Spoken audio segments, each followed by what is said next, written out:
이재명 대표는 이번 이 대장동권 2차 소환에 응하겠다라고 어제 이야기를 했습니다. 대선에서 패배했기 때문에 그 대가를 치르는 것이라고 생각하고 오라니 또 가겠습니다라고 이야기했습니다. 이것과 관련해서 국민의힘이 오늘 아침에 이런 비난의 목소리를 냈습니다. 한번 들어보실까요? 대선 패배에서 대가 치르는 것이다 이렇게 이야기를 하고 있습니다. 성남시장 할 때 본인이 저지른 것 때문에 민주당 내에서 문제 제기가 돼서 관계자들이 모두 구속돼 있는 사건인데 어떻게 수사를 받지 않을 수가 있습니까? 국민들이 바보가 아니지 않습니까? 그러면 이재명 대표에 대해서는 이 사건을 조사조차 하지 않고 뭉개야 되는 것입니까? 대선 패배자라서 정권의 탄압을 받는 것처럼 행세하는 가식을 국민들은 잘 알고 있습니다.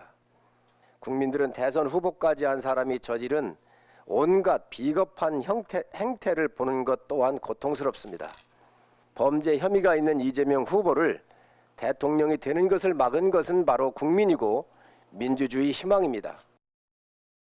자, 김종혁 의원께서는 좀 어떻게 보세요? 국민의힘에서는 민주투사인 양 어설픈 코스프레를 그만하시오. 이재명 대표님 이렇게 목소리를 높이고 있던데요. 아니, 우리가 분명히 해야 될 것은 그 이재명 대표에 대한 이 수사가 정권이 바뀐 다음에 윤석열 정부가 시작한 게 아니라는 거예요.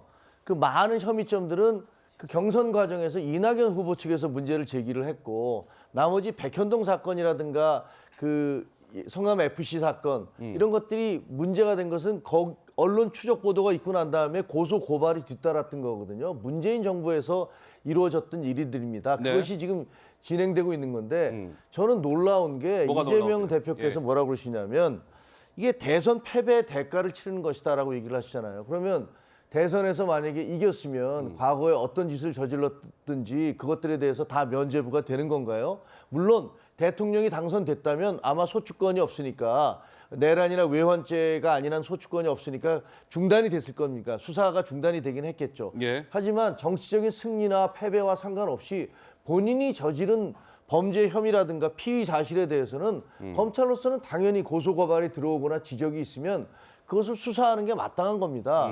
그리고 본인도 국민의 한 사람으로서 무슨 야당 대표나 이런 게 아니라 자연인 이재명으로서 예. 거기에 대해서 해명하는 것이 마땅한 것이고요. 마땅한 그것이 것이다. 어허. 헌법하에서 예. 그 법 앞에 모든 국민이 평등하다는 우리의 준엄한 헌법이 있지 않습니까? 예.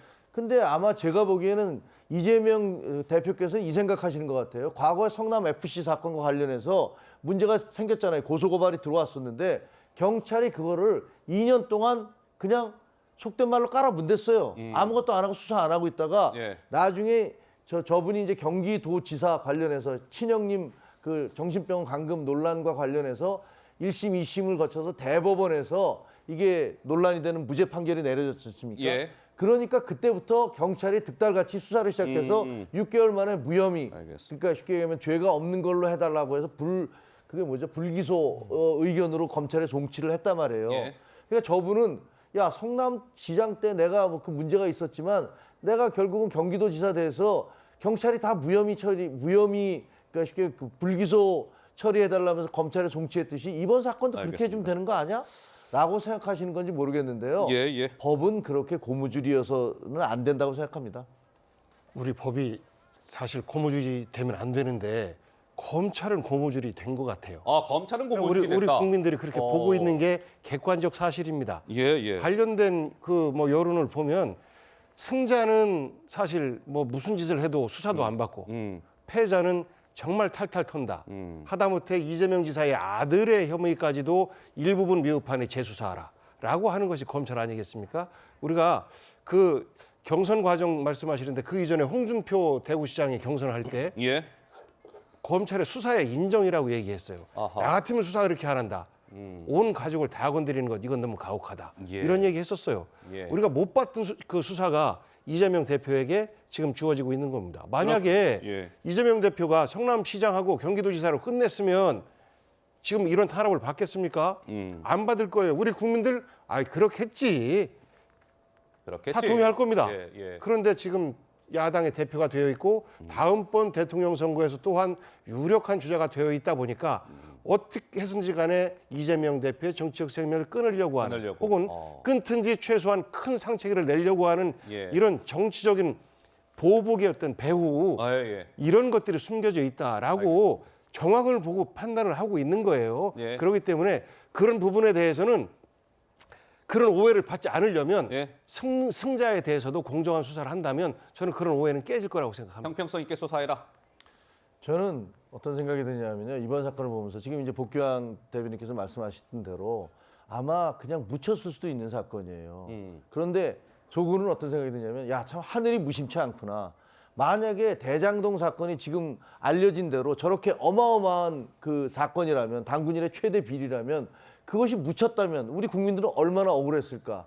그리고 북한에 100억 원이나 되는 돈을 주면서 본인이 그 북한에 넘어가겠다고 했던 그런 거래가 사실인데 그것이 묻혔다면 우리 국민들은 또 얼마나 억울했을까. 이런 생각이 듭니다. 아직까지 최종 결정이 내려지지 않았고 법원에서 판결이 내려지지 않았기 때문에 제가 네. 뭐라고 말씀드릴 수는 없습니다만 저게 저런 수많은 사건, 백현동 사건, 성남 FC, 대장동 사건, 쌍방울 대납, 변호사비 대납 의혹, 그리고 예. 북한에 대한 송금 의혹 이런 것들을 그냥 넘어갔더라면 우리 국민들은 얼마나 억울했을까 이런 생각을 얼마나 합니다. 그랬을까. 알겠습니다. 저까지 예. 간단히 말씀을 드려야지 간단하게 형평이 좀. 맞을 예. 것 같습니다.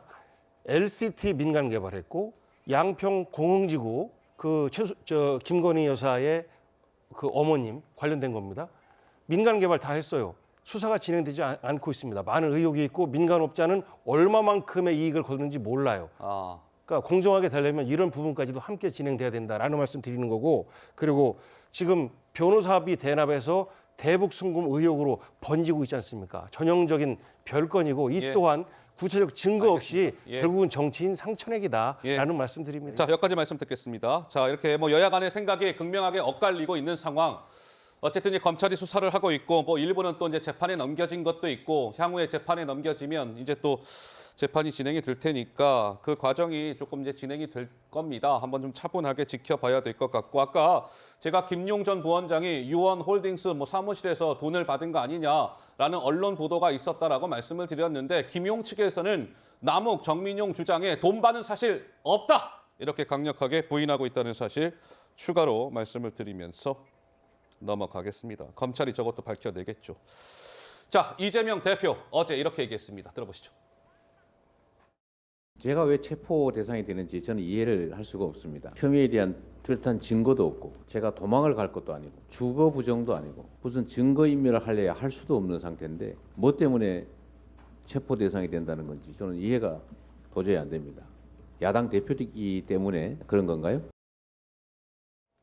자, 이와 관련해서 자, 2차 소환 마치고 나면 구속영장 청구는 당연한 수순이 될 것 같다. 액수가 이게 커서 사안이 중대하다. 이 대표가 혐의를 전면 부인하는 만큼 증거인멸 우려도 있기 때문이다. 또 검찰 관계자는 현직 검찰 관계자는 이런 얘기도 언론에 했습니다. 이 대표 영장 청구 피하려고 협조적인 모습을 연출하고 싶은 모양이다. 이번에 또 나오겠다고 하는 거는 뭔가 협조적인 모습을 연출하고 싶어 하는 것 같다. 이런 얘기인 것 같아요. 검사 선서 같은 엉뚱한 주장 적은 진술서를 내고 묵비권만 행사한 비협조적인 피의자는 신병 확보가 필수다. 장 이사장님은 좀 어떻게 보시는지요? 사실 이 구속영장 청구 조건에 뭐 증거인멸의 우려나 도주 가능성도 있지만 예. 범죄의 중대성이 가장 이 중점적으로 이 보여지는 부분 아니겠습니까? 그런데 지금 검찰 관계자들 말을 인용해 보면 이게 지방 권력을 사유화한 중대 범죄다라고 보고 있는 시각이 있기 때문에 그 범죄의 중대성 때문이라도 구속영장 청구 고민이 가능할 것 같고요. 그리고 지금 소환 조사에는 응하고 있습니다. 그리고 2차 소환 같은 경우도 당초에는 응하지 않겠다가 체포동의안 넘어오는 게 부담스러운지 또 응하겠다는 입장인데 예. 정작 가서는 어떠한 진술도 하지 않고 본인이 준비해온 서면 진술서 한 장만 내고 묵비권을 행사하고 있는 이런 상황. 정말로 진실을 다투고 그래도 아무리 검찰을 뭐 본인이 신뢰하지 못할 수 있다 하더라도 수사 과정에서 우리가 사법기관에 의해서 마련되어 있는 절차에 대해서는 성실하게 응하는 모습 보여주는 게 국회의원 이제 정치 지도자의 이 모범, 본분이라고 생각을 되는데 예. 그렇지 않은 부분 등을 고려해 봤을 때 글쎄요 저는 구속영장 청구 가능성도 높다고 보고 이게 체포동의안이 국회로 가게 됩니다. 2월에도 임시국회가 진행되기 때문에 그렇게 되면 당연히 뭐 부결이야 하겠습니다만 노웅래 의원에 대해서 체포동의안 부결할 때보다 오히려 지금 이재명 대표 사법 리스크 본인이 책임져야 된다는 이제 비명계 의원들의 목소리가 그때보다 더 높아지고 있거든요. 아, 그렇군요. 제가 봤을 때는 기권을 찍는 이탈표가 오히려 노웅래 의원 때보다 조금 더 많이 나오면서 민주당 내부에서 여러 가지 시끄러워질 가능성도 높을 것 같습니다. 예.